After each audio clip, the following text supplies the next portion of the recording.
নমস্কাৰ। পোনপ্ৰথমে শংকৰদেৱ বিদ্যানিকেতনৰ প্ৰত্যেকজন ছাত্ৰ ছাত্ৰীকে 6 মাহিলী পৰীক্ষাৰ শুভেচ্ছা জ্ঞাপন কৰিছোঁ। আশা কৰিছোঁ যিকেইটা গৈছে সেইকেইটা ভালেই হৈছে আৰু এটাহে পৰীক্ষা আছে নেকি সেইটো ভাল হ'ব বুলি মই আশা ৰাখিছোঁ। আজি আমি আলোচনা কৰিম 6 মাহিলী পৰীক্ষাত অহা 30 তাৰিখে অষ্টম শ্ৰেণীৰ সমাজ বিজ্ঞান প্ৰশ্নৰ MCQখিনি। উত্তৰখিনি দি যাম। তোমালোকে কিমান পাবা, কেনেকুৱা হৈছে তোমালোকে জনাবাচোন। 1 নম্বৰ প্ৰশ্নত আছে, পৃথিৱীত থকা নিৰ্মল পানীৰ পৰিমাণ হৈছে অপশ্যন এ দিছে 2.5%, বি দিছে 1.5%, চি দিছে 3%, ডি দিছে 4%। এই প্ৰশ্নটো প্ৰথম পাঠৰ পৰা আহিছে। এইটো উত্তৰ হ'ব অপশ্যন এ 2.5%। 2.5%। এইটো লেচন ফাৰ্ষ্টৰ পৰা আহিছে। এইটো এনচাৰ হ'ব 2.5%। এইখিনিহে আমি নিৰ্মল পানী ব্যৱহাৰ কৰোঁ। তাৰপিছত কুৱেশ্যন নম্বৰ 2, এছাৰশ্যন আৰু ৰিজন দিছে। এনেকুৱা ধৰণৰ প্ৰশ্ন আগতেও আহিছে আৰু এই বিষয়ে কৈছোঁ কেনেকৈ কৰে এনেকুৱা ধৰণৰ উত্তৰ। যদি তোমালোকে আগৰ ভিডিঅ'কেইটা চোৱা নাই তেতিয়াহ'লে চাই ল'ব পাৰা। এতিয়া আহোঁ প্ৰশ্নলৈ। এছাৰশ্যন দিছে। এছাৰশ্যন মানে উক্তি, ৰিজন মানে কাৰণটো। এছাৰশ্যনত এ বুজাইছে আৰু ৰিজনত আৰ বুজাইছে। এছাৰশ্যনত আছে, মানৱ সম্পদক শ্ৰেষ্ঠ সম্পদ বুলি গণ্য কৰা হয়। এছাৰশ্যন এই বাক্যটো আমাৰ শুদ্ধ। আৰু ৰিজন মানে কাৰণটো দিছে, সকলো সম্পদৰ আহৰণ আৰু ব্যৱহাৰৰ মূলতে হৈছে মানুহৰ বুদ্ধিবৃত্তি, কাৰিকৰী কৌশলতা, দক্ষতা আৰু শিক্ষা। এইটো ধুনীয়াকৈ মানৱ সম্পদ কাক বোলে এইটো ধুনীয়াকৈ ব্যাখ্যা কৰি দিছে আৰু বাক্যটো শুদ্ধ। এতিয়া এই প্ৰশ্নখনত এটা প্ৰব্লেম হৈ আছে। দুটা অপশ্যন একেই আহিলে, এ আৰু ডিটো ছেম আহিলে। গতিকে বেলেগ স্কুলত, বেলেগ নিকেতনত যদি এইকেইটা বেলেগ কৰি দিছে তেতিয়াহ'লে উত্তৰটো কি হ'ব মই জনাইছোঁ। এই অপশ্যনটো দিছে, এইটো শুদ্ধ আৰু ইয়াৰ শুদ্ধ ব্যাখ্যা হয়। আগতে কৈছোঁ এছাৰশ্যন আৰু ৰিজন দুইটাই শুদ্ধ বাক্য, গতিকে আমাৰ প্ৰথম উত্তৰটো হয়। বি অপশ্যনটো দিছে, এইটো অশুদ্ধ। এইটো অশুদ্ধ বুলি কোৱাৰ লগে লগে আমি বি অপশ্যনটো চাবই নালাগে, এইটো ভুলেই। চিটো কৈছে, চিটো শুদ্ধ আৰু ইয়াৰ শুদ্ধ ব্যাখ্যা নহয়।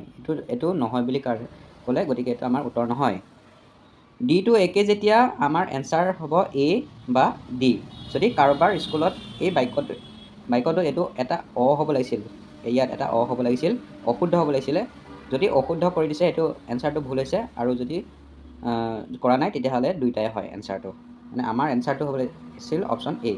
ইয়াৰ উত্তৰটো হ'ব অপশ্যন এ বা ডি। ঠিক আছে।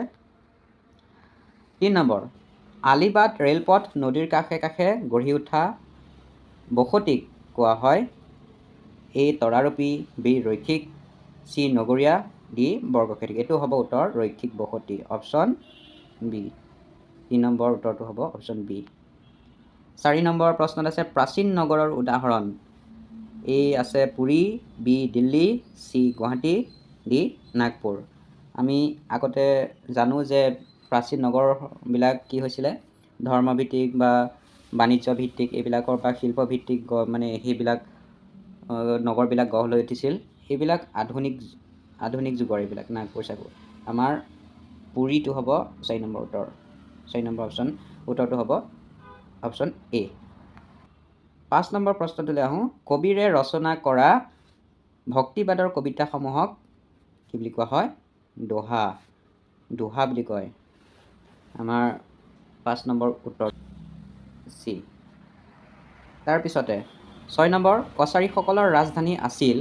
তোমালোকৰ যদি সেই মনতো নাই কি আছিলে, কিন্তু এই অপশ্যনটো হৈছে Rangpur, B Kamtapur, C Jorhat, D Dimapur. হয়নে?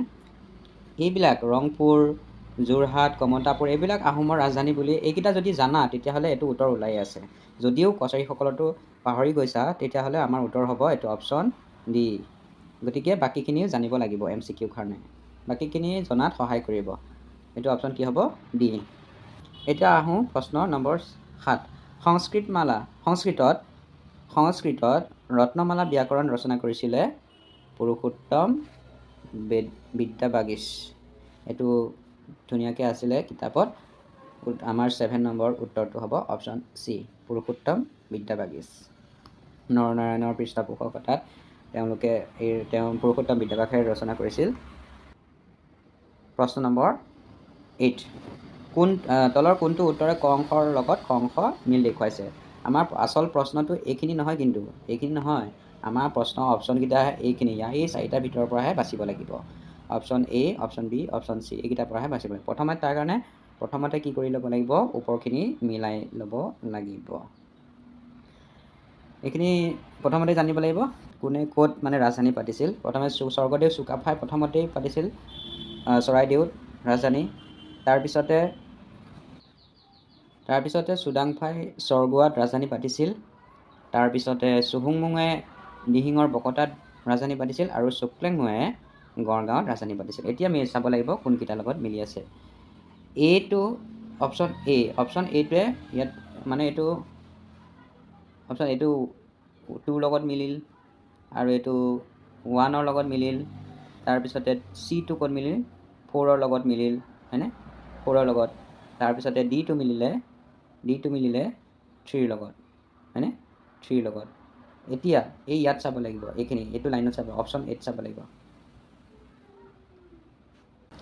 অপশ্যন এ যদি চাওঁ, এ 2ৰ লগত মিলিছে, বি 1ৰ লগত মিলিছে, চি 4ৰ লগত মিলিছে, ডি 3ৰ লগত মিলিছে। গতিকে আমাৰ মিলোৱা মতে এইটো হৈছে। গতিকে আমাৰ উত্তৰটো ওলাই আছে অপশ্যন এ। বাকী এইবিলাক চাবই নালাগে। বাকী ফাৰ্ষ্টটোত এটো 2ৰ লগত মিলিছে, হয় নহয়? বাকী এইখিনি চোৱাচোন, এটো কাৰ লগত মিলিছে? নাই মিলালে। অপশ্যন এইতে যিটো এ 2ৰ লগত মিলিছে। গতিকে আমাৰ কুৱেশ্যন নম্বৰ 8ৰ এনচাৰ হ'ব অপশ্যন এ। অপশ্যন এ, ঠিক আছে? তাৰপিছত কুৱেশ্যন নম্বৰ 9, শিক্ষাৰ অধিকাৰ আইন প্ৰৱৰ্তন কৰিছিল 2009। সেইটো পাই আহিছোঁ আগতেও। সেইটোকে 9 নম্বৰ উত্তৰ হ'ব অপশ্যন চি। সংবিধান খচৰা সমিতিৰ সভাপতি আছিল কোন আছিলে? ডক্টৰ ৰাজেন্দ্ৰ প্ৰসাদ। এইটোতো নহয়েই, তেওঁ সভাপতিহে আছিলে হেৰিয়াৰ সংবিধান সভাৰ। অপশ্যন বি আছে ভীমৰাও আম্বেদকাৰ, চি আছে কে মুন্সী, ডি আছে কুলধৰ চলিহা। এইবিলাক নহয়, আমাৰ 10 নম্বৰ উত্তৰ হ'ব option B, doctor Bhimrao Ambedkar. তেওঁৰ সভাপতিত্বত খচৰা সমিতি গঠন হৈছিল। ইয়াৰ উত্তৰ হ'ব option B. Vasco da Gama Bharat Malabar উপকূলৰ কালিকট বন্দৰত উপস্থিত হয়। তেখেতে তাৰ পৰা অহা চনটো, পৰ্তুগালৰ পৰা অহা চনটো একেই আৰু ভাৰতত উপস্থিত হোৱা চনটো একেই, খালি মাহৰ তাৰিখকেইটা বেলেগ বেলেগ। ইয়াৰ উত্তৰটো হ'ব অপশ্যন এ, 1498 চনত তেওঁ আমাৰ ভাৰতবৰ্ষৰ মালৱাৰ উপকূলৰ কালিকট বন্দৰত উপস্থিত হৈছিলহি। 12 নম্বৰ প্ৰশ্ন, আকৌ এছাৰচন ৰিজন দিছে। এছাৰচন আছে বৃত্তিমূলক শিক্ষাই মানুহক উপাৰ্জনক্ষম কৰি তোলে। বাক্যটো শুদ্ধ। বৃত্তিমূলক শিক্ষাইটো মানুহক উপাৰ্জনক্ষম কৰি তোলেই। ৰিজন দিয়া আছে, মানে কাৰণটো হৈছে দেশৰ নিবনুৱা সমস্যা সমাধানত সহায় কৰে। এইটো বাক্যটো শুদ্ধ, ঠিক আছে? আমাৰ অপশ্যনটো কি দিছে চাওঁ। অপশ্যনটো দিছে এটো শুদ্ধ আৰু ইয়াৰ শুদ্ধ ব্যাখ্যা নহয়। বিটো দিছে এইটো শুদ্ধ আৰু ইয়াৰ শুদ্ধ ব্যাখ্যা হয়। অপশ্যন চি এইটো অশুদ্ধ, এইটো অশুদ্ধ নহয়, এইটো চাবই নালাগে। ডিটো অশুদ্ধ, এইটো চাবই নালাগে। বাকী আহিব এইটা। প্ৰথমতে কৈছে এইটো শুদ্ধ আৰুটো শুদ্ধ ব্যাখ্যা নহয়। আমাৰ এতিয়া উত্তৰটো হ'ব অপশ্যন এ, ব্যাখ্যা কৰা নাই।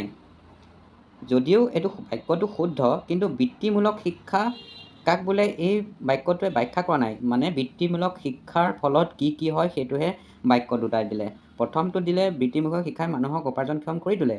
আকৌ 2 নম্বৰটো দিলে যে ৰিজনটো দিছে বৃত্তিমূলক শিক্ষাই নিবনুৱা সমস্যা সমাধানত সহায় কৰে। ইহঁতক মানে ইয়াৰ উপকাৰিতাটোহে কৈছে, কি কৰি ব্যাখ্যা কৰা নাই ৰিজনত।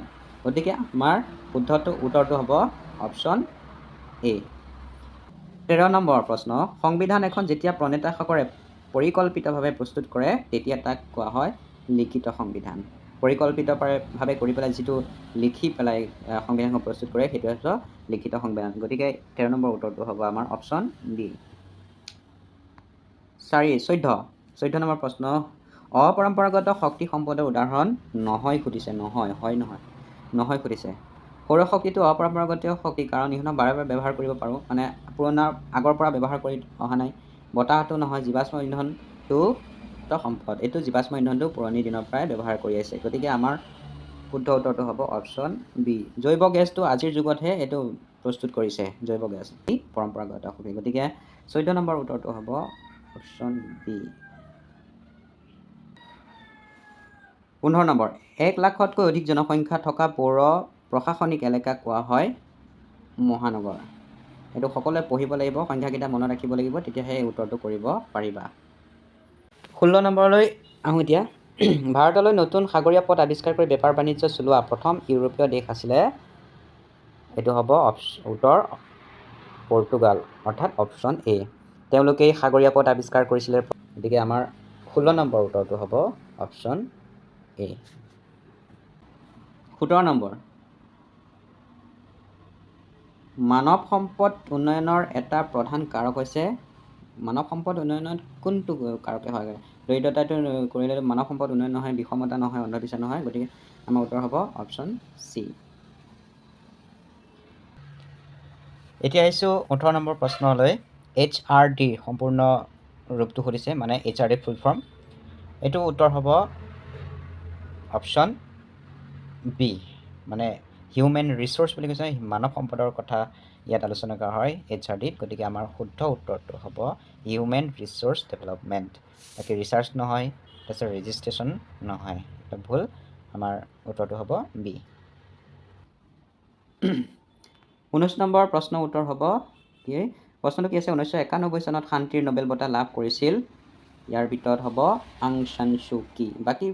বাকী কেইজনৰ ভিতৰত আমাৰ কিতাপত উল্লেখ কৰাই নাই, অমৰ্ত্য সেন নহয়। গতিকে আমাৰ 19 নম্বৰ উত্তৰটো হ'ব অপশ্যন এ। 20, আকৌ ৰিজন এছাৰশ্যন দিছে। এছাৰশ্যন 1950 চনত 26 জানুৱাৰীত আমাৰ দেশৰ সংবিধান কাৰ্যকৰী কৰা হৈছিল। এইটো বাক্যটো শুদ্ধ। ৰিজনটো কৈছে সেইদিনা স্বাধীনতা দিৱস হিচাপে পালন কৰা হয়। এইটো বাক্যটো ভুল। 26 জানুৱাৰীত 26 জানুৱাৰীত গণৰাজ্য দিৱস পালন কৰা হয়, স্বাধীনতা দিৱস নহয়। এতিয়া অপশ্যনলৈ যাওঁ। অপশ্যন এত আছে, এইটো শুদ্ধ আৰু আৰটো ইয়াৰ ব্যাখ্যা হয়। এইটো এই নহ'ব, এই নহ'ব। অপশ্যন বিত যাওঁ, এইটো অশুদ্ধ, এইটো অশুদ্ধ বুলি কোৱাৰ লগে লগে এইটো যাবই নালাগে, চাবই নালাগে। অপশ্যন চি দিছে, এইটো শুদ্ধ, আৰটো ইয়াৰ ব্যাখ্যা শুদ্ধ ব্যাখ্যা নহয়। এইটো হ'ব উত্তৰ আমাৰ। ডিটোত অশুদ্ধ বুলি কৈছে, এইটো চাবই নালাগে, হয়নে? গতিকে আমাৰ 20 নম্বৰ উত্তৰটো হ'ব, 20 নম্বৰ উত্তৰটো হ'ব অপশ্যন কি হ'ব? C, option C. ঠিক আছে, এইখিনি আছিলে আজিৰ MCQখিনিৰ সমাধান। আশা কৰিছোঁ সকলো ল'ৰা ছোৱালীয়ে শুদ্ধকেই কৰিছে। যদি ভিডিঅ'টো তোমালোকৰ কাৰণে সহায় হৈছে, তেতিয়াহ'লে লগৰসমূহকো শ্বেয়াৰ কৰি অকণমান সহায় কৰি দিবা। আৰু চেনেলটো যদি এতিয়াও ছাবস্ক্ৰাইব কৰা নাই, তেতিয়াহ'লে ছাবস্ক্ৰাইব কৰি দিবা। ভিডিঅ'টো আজিলৈ ইমানেই, ধন্যবাদ।